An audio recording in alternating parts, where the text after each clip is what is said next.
What's up guys, welcome back to the channel. Today we are going to discuss about the mystery of the unknown, the dream of every adventurer, finding the hidden treasure, the mystic secret, and finding the hidden city behind the riddle that our ancestors left for us. Well, on today's episode, on Game Versus, we will find out who is the best tomb-humping, Uncharted space-crumping maniac of the video gaming world. Is it Lambro the Croft or Nathan Douche Drakovich? Find out in this episode of Drake's Ball C. Now, first up, let's compare the looks of these two and find out who wins the Character Model Award. What do you get when you combine a supermodel body with an archaeologist with the killing instinct and skills of Rambo? Oh, not that. You get the beautiful Lara Croft, an English archaeologist with the beauty of a Russian model, in the first games at least, that can kick your butt and take your belongings. Lara in this game, thank God, is looking gorgeous. They did tone her down for modern day audiences, but thankfully they didn't take away from her beauty. They did, however, cut some of her attributes, but she still looks lovely. The model is very detailed and her facial expressions are great. She has really beautiful face and beautiful eyes, and the texture from the clothing to the hair and the dirt or the damage are really detailed and bring the whole thing together. I really like the details of her hair, especially on the PC version, because there's some Nvidia secret hair follicle thingy, something, but it really brings everything together. Although I wish they kept her a little bit sexier, she still looks gorgeous. She's a beautiful woman, and I'm really satisfied with the way Lara looks in this game. I would have to say this is one of the best looking Laras to date. It actually looks realistic of what a beautiful woman would look like.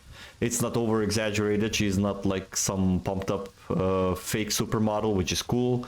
And I would have to say I really like the looks of Lara in this game. They did an amazing job. Now, what do you get when you take a vanilla middle-aged white guy and put him in an archaeologist equipment with military holsters? Well, you get Drake. Oh, not him. Ah, yes, this guy. The charming, innocent-looking white guy that can do about anything, but mostly really have luck. Like, really have luck. This is one of the best versions of Drake, of course, because this is the latest installment of this game. His character model is super well done. The textures and the details in the clothing are great. His facial expressions and hair are also really well done. He looks like a decent guy. He looks really well. His depiction here is really nice. He really looks like the guy from Tangled, minus the smolder. All jokes aside, just like Lara, this is one of the best versions of this character, and all the details and fashion choices fit him perfectly. I believe we couldn't ask for a better Nathan Drake than this. Both these games did an amazing job, and I will have to give both these games props and the point for character model because both of them did so well. Now, both these characters come with different costumes. The problem is one of them is stuck with changing costume only at a certain locations, and the other one only gets certain costumes at a certain parts of the game. We'll start with Lara. Lara has a bunch of costumes that you can choose from, especially if you have the full version, you get all the costumes immediately. You can change her outfits at the campfires. She has a decent amount of costumes, including some of the OGs who are taken from the PS1 games. I wish they did like a rework and make them look modern day PS1 kind of costumes. Instead, they just kept them with all the sharp edges, and she has a really sharp boobies. You might want to be careful not to get cut on those.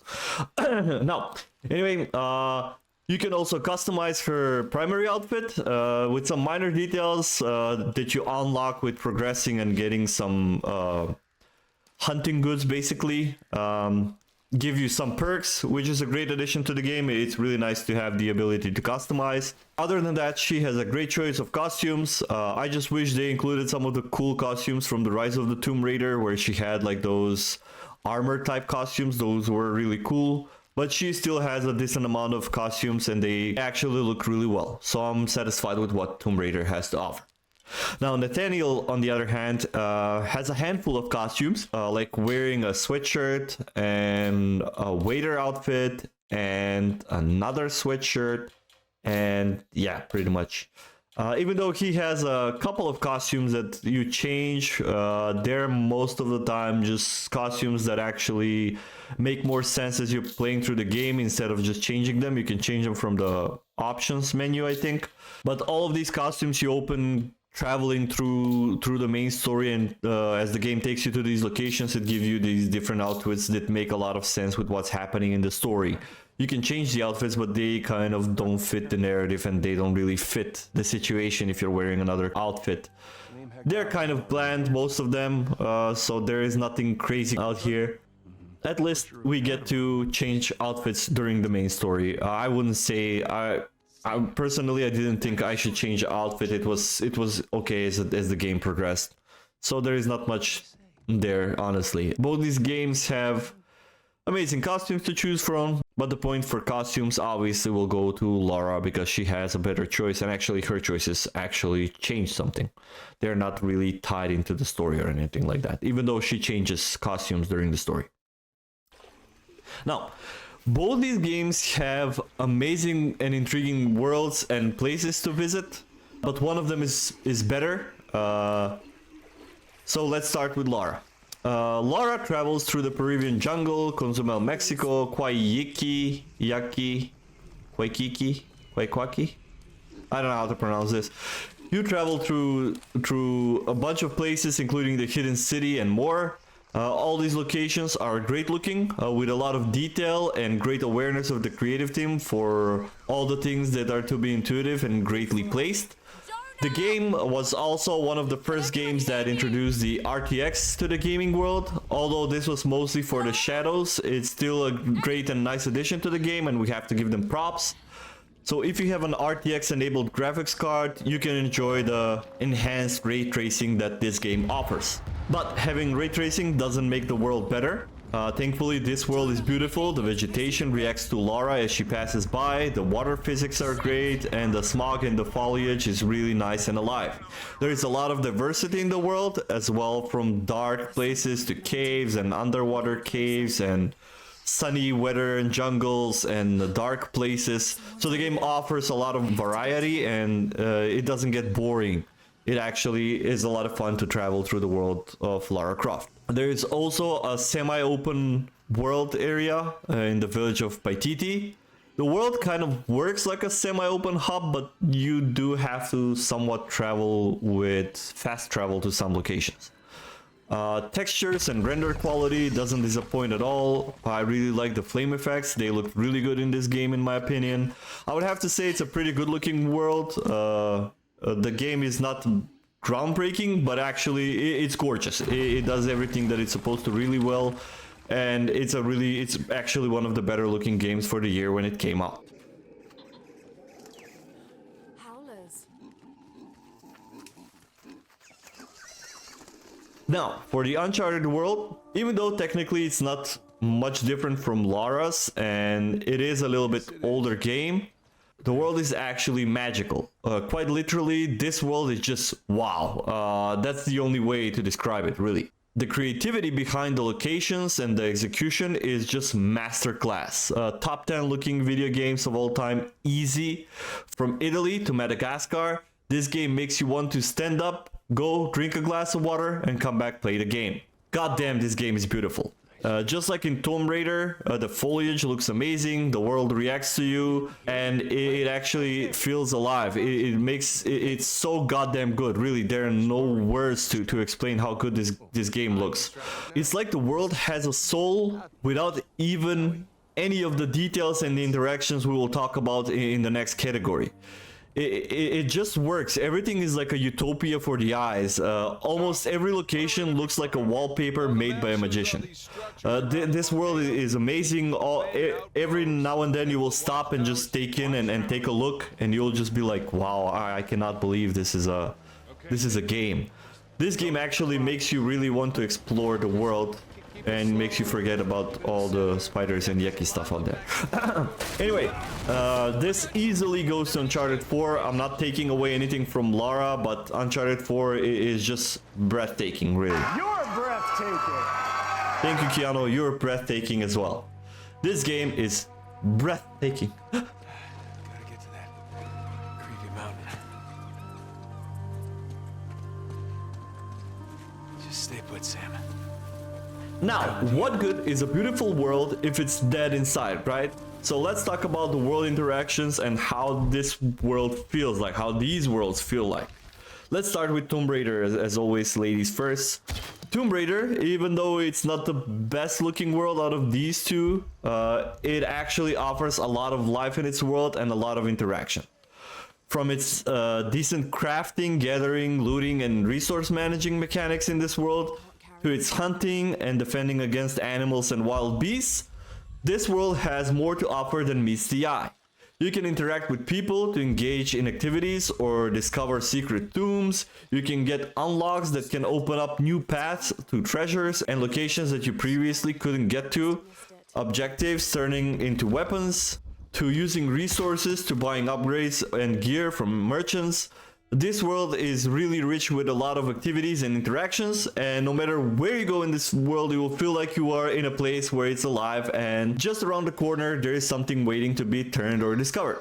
I was really surprised by the sheer amount of detail and things available in this somewhat open hub type of world. Especially the village of Paititi, you can see a lot of people walking around, and this game brings a lot to the table in its world. Maybe it's not the most gorgeous world out there, but it actually really brings a lot to the table, and I'm really satisfied with how this world felt like, and it never felt dull or empty or like there is nothing happening around you. This world is actually really nice. Now, the Uncharted world, thank God, is not only pretty, but it also has spirit in it. And if I may say, it doesn't have a lot of interactions or crazy surroundings giving you a tons to do around the world, like Lara's world. But the world feels alive, and its locations really give you that feeling because there is always something to read or look at. But the biggest factor that makes this world alive, I think, is the presentation and the conversations of Drake that has with the people. As most of the time you will spend with a companion or two, whether that is your brother, wife, or the old geezer Victor Sullivan, there is always an amazing conversation going on that feels natural and ties in very well with the interactions and actions around the world.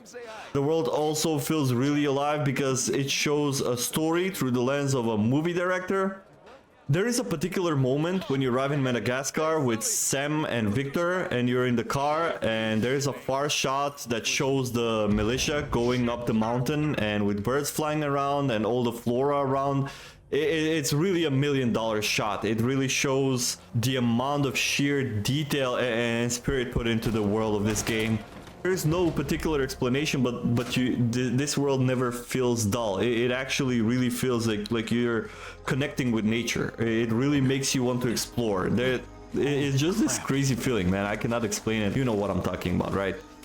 Even though both these games have amazing looking environments and both these worlds feel really rich and alive, from the sheer gameplay perspective, I have to give this one to Lara, as her world offers so much more when it comes to content and what actually you can do around the world. Don't get me wrong, the Uncharted world is just magical, but talking about what you can do in the world, I believe there's just the slightest margin where TombRaider is better in this regard. So at this point we'll have to go to the Shadow of the Tomb Raider. With all that said, what would an adventure like this be without its traversal and movement through these beautiful landscapes? Both games offer what is the standard set by these two games, basically, especially Tomb Raider. It's what the base of all platformers and traversal puzzle solving games are. Actually all the games that have any kind of traversal these days. Even though both these games on paper offer almost identical traversal options, they do have some things going on for them in their respective vertical movement abilities. Let's start with the similarities first. First of all, both games offer the already well-known and outdated model of white sort of paint on edges. Means you can climb on that edge and go upwards. Even though this is kind of funny that games still use this, it works well, especially for these two games. They both have a hook, let's call it that. They're kind of similar items that they can kind of throw and grab onto edges with it and ledges, swing and propel from, just like an archaeologist bitten by a radioactive spider. Or not. They can both use this sort of a pickaxe thingy that helps them climb on somewhat special surfaces. And that's pretty much what they share with each other. Now, what makes these two games apart in the traversal department? Well, let's start with the pickaxe thingy. Even though they both have it, Lara can use hers in more variety of ways, including and not limited to throwing it from a distance to attach it to the aforementioned special surfaces. Also, Lara can use her arrows to open up new paths to get to previously unreachable places. Lara can utilize a double jump to climb higher places.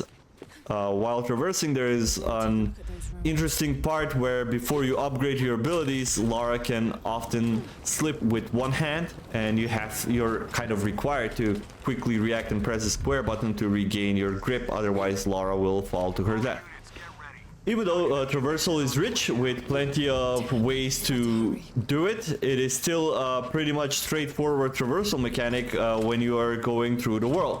You can use the traversal in the areas of combat and be super efficient with it, but traversal parts are for the most part streamlined. Swimming and the Shadow of the Tomb Raider is really good. It feels responsive and easy to maneuver. You can swim fast on the surface and underwater, and the animations and the surroundings help a lot with bringing it all together. Drake doesn't have anything extra in his traversal kit.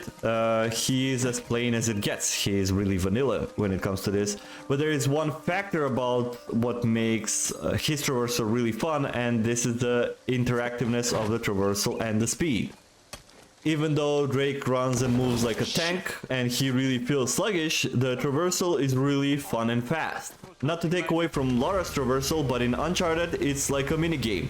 When you are trying to move from a rock to rock, you can actually guide the hand of Drake in any direction to grab onto any rock in the few options set by the game. It gives the illusion of choice and it really makes the traversal seem real. Also, you can traverse really fast, and short hoops and jumps from one ledge to the other can be executed lightning fast, and this made the traversal really fun for me, even though it is a little bit unreal, and it was a nice change of pace compared to the slow combat and movement in general in the game. Oh, and also Drake has the vertical of a toddler. Like, what the fuck, my grandma has a bigger vertical than Drake, really, like, he can barely hop. Drake also can swim in. Drake can also swim, and swimming hits the same notes as Lara. Swimming is responsive and feels natural. There are no secret gimmicks that stand out. It is a tad bit slower than Lara swimming, but it gets the job done, so it's nice. This is really a tough one. I would love to give the score to Uncharted because of the fluidity of the traversal, but Lara has too much to offer for it to be ignored. Also, everything is done just as nice, so I can't just give the point of the traversal to Uncharted when Lara has so much more to offer, so I would really have to give the traversal to Lara, if I'm being totally objective. Now, let's talk about the skill tree and the lack thereof. In the Shadow of the Tomb Raider, you have full-fledged skill tree that is made of 3 separate skill types, the Jaguar, the Survivor, and the Combat one. Each skill segment is focused on different types of abilities, and they all offer in variety of ways to play and styles.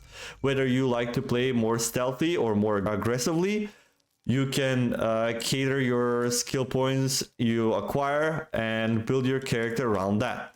Granted, you will end up with all the skill tree classes fully stacked.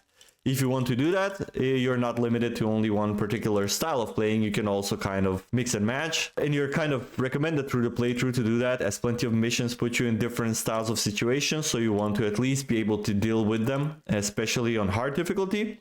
From stealth enhancements to arrow and trap crafting to health and sustainability, there's a lot here, and almost all skills do change your gameplay, and with a couple of them being a must-have for the ease of life changes through your playthrough, I would have to say there's a lot that Lara Croft can offer in her customization options, and she's not limited to that. You can also craft and upgrade your weapons, her essential tools like the hook and the knife.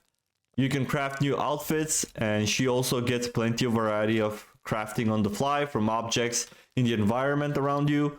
You can make Molotov cocktails from bottles, you can make hand grenades from cans, you can make traps on the bodies of enemies. All perks and skills and crafting is executed and made really well, and this brings a ton to the gameplay and makes the game fun and exciting all the time. This actually really gives you a huge feedback when you're using your skill points, and the skill trees actually changes a lot of your gameplay, and this is done very well. I have to give props for that. And while Lara has plenty of progression, Drake has almost none. You do get some different weapons through the game, but this is mostly just because you get different variety of enemies in the game. And you get a lot of crates. And not even the Metal Gear type in a way, boxes where you can hide. It's just a couple of crates and boxes on wheels to move around. Other than that, there is there is no system in place whatsoever that gives you any new skills for combat, traversal, stealth, or any survival type whatsoever. This doesn't take away from the game, as the game is clearly focused on the presentation and the story, but it also doesn't add either. And it could have been nice if we had any type of progress in this game, would have made it even better, but it is what it is. This point clearly goes to TombRaider because there is nothing to compare this to in the Uncharted game. So the point for crafting and skill progression goes to Lara. Now let's talk about the things that make and break a game, and that is the combat. As we already discussed this in the intro, Lara goes full Rambo mode, and it is amazing. For all the cool reasons, not for the wrong ones. First of all, the way you get to be this badass horologist... No, really, it's not what I meant. The way you get to be this stealth killer or Rambo type archaeologist with Lara is really cool. The way they showed it through the progress in the story. Don't get me wrong, it's not like Lara doesn't seem badass since the start. But they brought a darker and meaner tone to her through the story. And this fits her perfectly. As I already stated, there are plenty of upgrades and weapons that you can use in your advantage, and even though they still kind of went to make the bow and the arrow to be Lara's bread and butter, combat is really satisfying. Weapons and aiming feels really nice, the movement and the cover mechanics are good, and all the weapon types feel nice, but sometimes they can feel familiar with one another. Head-to-head combat is great, there is plenty to do, from shooting at barrels conveniently placed to take out multiple enemies at once, to handcrafting molotovs and grenades from objects. Combat is fast and fun and really exciting, but this is not where Lara shines. The best part for me was the stealth. Lara turns into this jealously obsessed vengeful axe that wants to get you in your sleep and cut your... You would think that Lara wouldn't be necessarily a stealth game, but man oh man, this game delivers. The stealth mechanics in this game are pure gold. From stealth kills, variety to approach, Lara did just about everything right what a stealth game should do. And with help of the skill tree progression, it made it even better. From traps on enemy bodies to silent pistols and arrow headshots to ledge takedowns and my favorite, Death from Above. This game is an absolute blast to play stealthy, and it's really nice to have the option. I can't stress this enough, and if you ever want to enjoy this game, try going the ninja way. It will be like happiness in a bottle.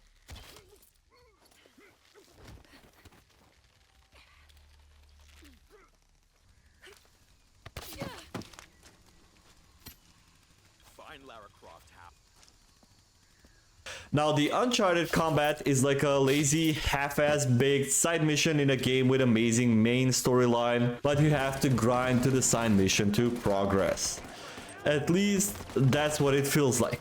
The combat is clunky and really simple. Weapons barely feel like weapons except for the sniper, because aiming in this game doesn't really matter. Aiming in Uncharted 4 is like buying an airplane ticket for Paris, France, but the ticket marks half of Western Europe and says you will land close to France, or maybe Russia.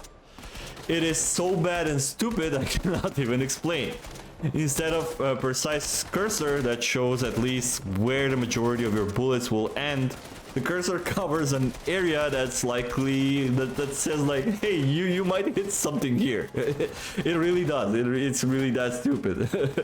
Also, enemies are either non-human or characters from SpongeBob because they absorb bullets like a college sorority girl.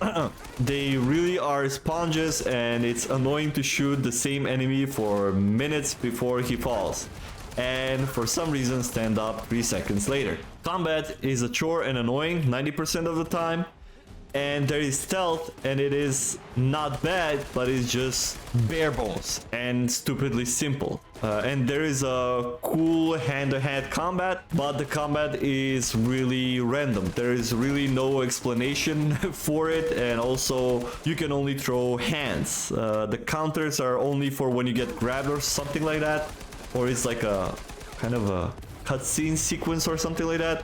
It is fine, but is nothing extremely game-changing to help the combat. Don't get me wrong, the combat gets the job done, but it's just clunky and really not that satisfying. 99% of the time I was just waiting for it to end so I can continue on the mission and just enjoy the story.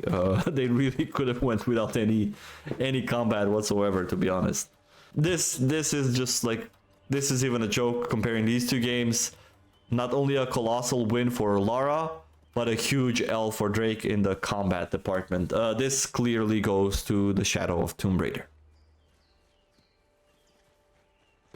What is an adventure game without its puzzles, and the secrets and riddles to solve, and the mysteries of the hidden treasures?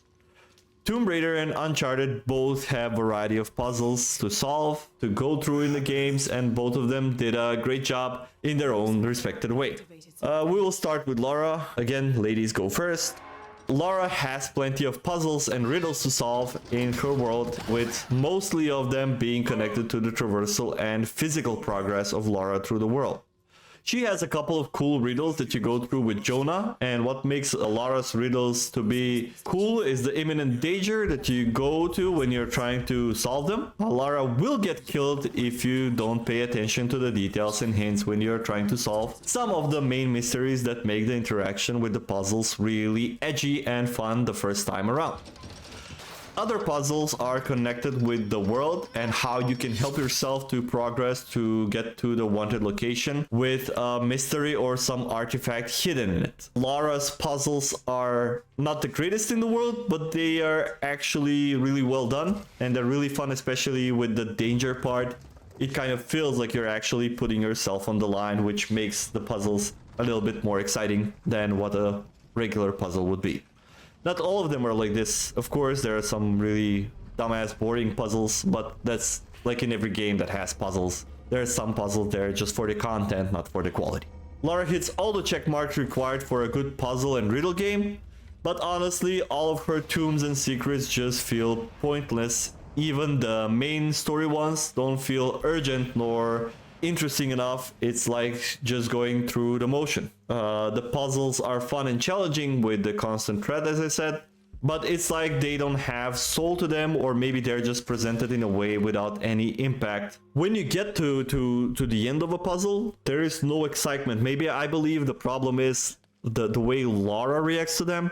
There is no feedback. There is no feeling of something being accomplished. Lara is just like, it's like she's too used to it. It's like it's like making an omelet. You make the omelet, you're like, okay, now I'm gonna eat an omelet. It's not, there's no excitement. I think they could have done a better job with just making it feel more impactful when you get to the end of a puzzle.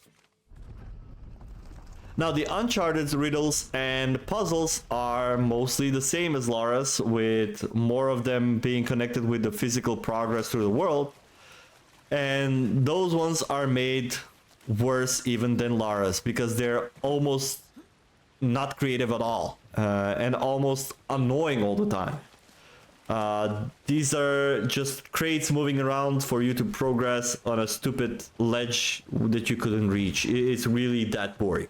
But where Uncharted shines is the main story riddles and puzzles. These are tied in with the story perfectly, and they make a lot of sense and have depth to them.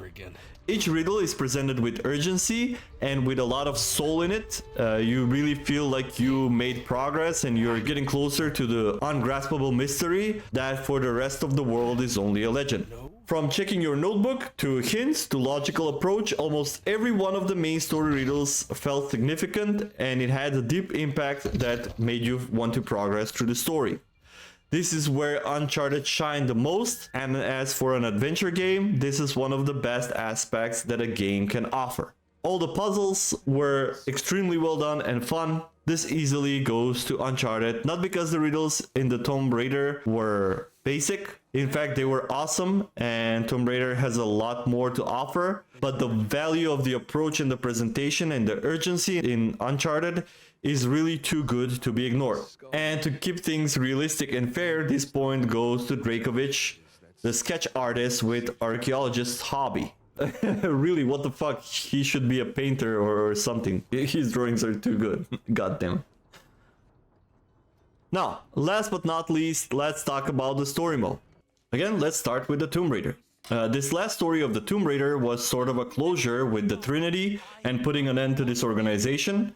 And even though they finally gave an end to this story arc and Lara can now be focused on other things, this story wasn't that much impressive. The story in itself is fine and does what it does well. I feel like there is no connection between the characters and the story doesn't make you feel like this is something urgent, or it doesn't take you to the end with some kind of huge passion like it's in Uncharted. It does give you some cool moments between Lara and her friends, and they do make her a little bit selfish towards mid-game, but this just feels like there is no proper pacing and there is nothing. It feels more generic than anything else. On paper the story is really great, but the moments in the story just don't grasp you. This is what I mean. Towards the end, you get a mask and a disguise, and everything is supposed to be urgent, and you're supposed to infiltrate, and you're supposed to save people, and you're supposed to find out what's going to happen and who has the special artifact and stuff, but it doesn't feel urgent. Actually, the game gives you slow walking sequences and slow conversations, and just, it doesn't feel urgent. Even when you get the secret hideout where you're supposed to gather your troops or make plans how to beat Trinity,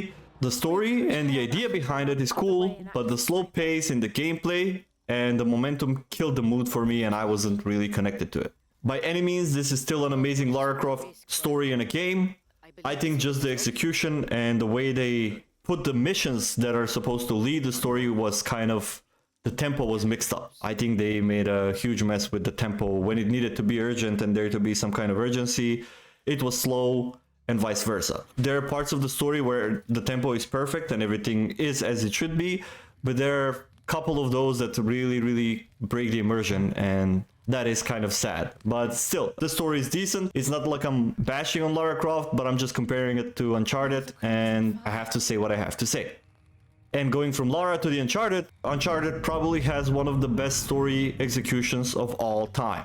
This game is such a movie from the moment you start to the very end. The way this game has been executed and how the in-game dialogue ties within the story so perfectly is just mind-blowing. It's just pure gold. This is something that makes you just want to play just to see what comes next. When you say, I'm just gonna play 5 more minutes, that extra 5 more minutes turn into 1 extra hour. It's just like watching some series that you really love and you're like, just 1 more episode, and then you end up binge watching like 20 more episodes and it's already morning. The execution and the story behind it is really amazing. Even though this is one of the best stories and story presentations in video game history, this story also has its flaws. Number one for me was that you have to had played the games that came before this one for this to make much more sense. Even though you can get by without knowing the history, this will make it like even more awesome than it is if you have played the other games. Even the story is awesome, there is a part that sucks. And this is by bringing a Houdini act and out of nowhere magically making up Drake's brother. It really is kind of dumb thinking about how he never mentioned a brother. And also, even though this is important to the story, the part where they were kids is kind of boring because it hinders the gameplay, and it's something that kind of stuck out for me. This does help with the story of the brother and shows the history of what actually was happening when they were kids and why he wasn't here. But those are really boring stories equivalent to the Mary Jane stories in Spider-Man, and also to the stories, to the gameplay of Lara Croft, where you play as her as a kid in Shadow of the Tomb Raider. This is a huge win for Drake when it comes to the story. This is like, I wish this was just a movie that it didn't make me go through the painfully boring gameplay sometimes. It is a AAA movie, really. This is amazing. This is a huge win for Drake. Now that we got almost all the components out of the way, there are just one or two more things I want to put in the conclusion. First of all, both games have this sort of a traversal action sequence, and I would have to say both of them are almost identical. I would have to give the edge to Uncharted because they made it more cinematic and it feels like more of an action movie type sequence where you actually do, and they're much longer to begin with, but also you do have this feeling like you're going through a movie scene, and it makes it a little bit more fun. But both of them are kind of silly and stupid because both characters have either too much luck with Drake, or either it's just funny how things align for Lara to exactly go straight the way she's running, so she can jump from a crate to, I don't know, whatever, to a chicken, to I don't know, whatever happens, for her to be able to just survive whatever is happening. The point for that I would give to Uncharted. It's not because there's a huge difference, it just feels more cinematic in a way. Other thing that I want to add is Lara has fast travel. She also has a map that you can look at, and you can use the map when you're in the campfire for fast travel. That's something that Drake doesn't have, and point goes for Lara there. And also another important thing that I always do in the conclusion is compare these two games and their value. If you're looking for a story, and if you're looking for something that will keep you in awe of how great the execution of the story is, and you will feel satisfied finishing the game because the story was so amazing and you cannot put your controller down, you will love Uncharted 100%. There is no way you're not going to like this game. If you're a person who loves story more than anything else in video games, I don't even know why do you play video games if you only like the stories, this is the game for you. If you're that kind of person, if you're not a huge gamer, you just want something to relax and enjoy a good story, I definitely recommend the Uncharted. But if you're a real gamer and you actually want to enjoy the gameplay, and you're looking for something that will keep you hours on end, and you want value for your money, don't get me wrong, the Uncharted has plenty of value for your money. But if you're looking for something that you can do and progress, and you can find other ways to execute missions, and if you want content well beyond you finish the main story, there are still things and secrets that you want to explore and do, and more things to craft and more modes in the menu than just the story mode, then Tomb Raider is the game for you. On a base level, Tomb Raider actually has more value than Uncharted because as a video game it offers way more. But as a quality of a video game, I cannot deny Uncharted as well, because it's one of the best made video games of all time. From the graphics to the presentation to the story, everything is amazing. I just wish they had a better combat and gameplay system.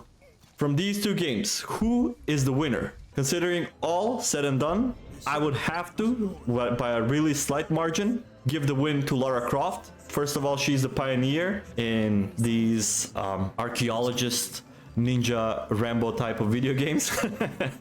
And also she brings a lot more value as a video game in what the game offers. It has a decent story mode, amazing gameplay, and amazing value of replayability and modes and things that you can do in the game. This doesn't put Uncharted as an unworthy game. This is obviously one of the best video games of all time when it comes to Uncharted. But as a gamer, I would have to give the win to Lara Croft because it just makes more sense as a full-fledged video game with a lot of gameplay and mechanics tied behind the game. So for me, the best tomb humping, rope jumping, Rambo archaeologist maniac of all time is none other than Lara Croft.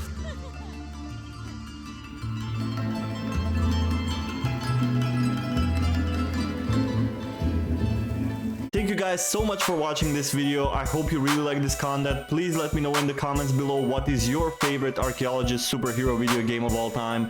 And I will see you guys in the next video. Peace!